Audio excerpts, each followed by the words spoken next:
तुम्हाला माहिती आहे का, जर या पद्धतीने वांग्याची भाजी बनवलीत ना, तर वांगं न खाणारे सुद्धा अगदी आवडीने आणि रोज म्हटलं तर खातील. त्यासाठी एका बाउलमध्ये पाणी घेतले, त्यामध्ये थोडंसं मीठ टाकायचं. त्यानंतर वांग्याच्या मध्यम आकाराच्या अशा फोडी करायच्या आणि त्या पाण्यामध्ये टाकायच्या. मीठ टाकल्यामुळे वांग्याच्या फोडी काळ्या पडत नाहीत.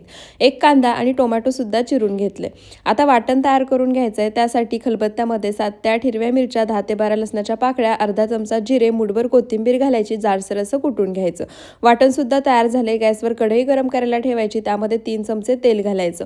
तेल गरम झालं की चिरलेल्या वांग्याच्या फोडी घालायच्या आणि हलकासा रंग बदलेपर्यंत वांग्याच्या फोडी तेलामध्ये परतून घ्यायच्या. तर इथे पहा, वांग्याच्या फोडी परतून घेतल्या आहेत. एका ताटामध्ये काढायच्या. त्याच कढईमध्ये 2 चमचे तेल घालायचं. तेल गरम झाले की अर्धा चमचा जिरे, पाव चमचा हिंग घालायची. जिरे छान तडतडले की चिरलेला कांदा घालायचा. हलकासा रंग बदलेपर्यंत भाजून घ्यायचा. तयार केलेलं हिरवं वाटण घालायचं. कच्चेपणा जाईपर्यंत परतून घ्यायचं. चिरलेला टोमॅटो, थोडंसं मीठ घालायचं. टोमॅटो मऊसूद होईपर्यंत भाजून घ्यायचा. एक छोटा अर्धा चमचा हळद, अर्धा चमचा धणेपूड, अर्धा चमचा लाल मिरची पावडर घालायची. थोडंसं पाणी घालायचं. परतून घ्यायचं. झाकण ठेवून मंद आचेवर तेल सुटेपर्यंत मसाला शिजवून घ्यायचा.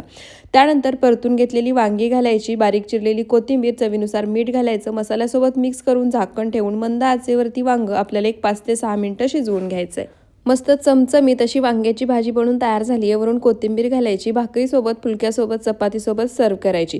व्हिडिओमध्ये दाखवलेल्या साहित्याची लिंक हवी असेल तर कमेंट बॉक्समध्ये PP किंवा लिंक टाईप करा. लिंक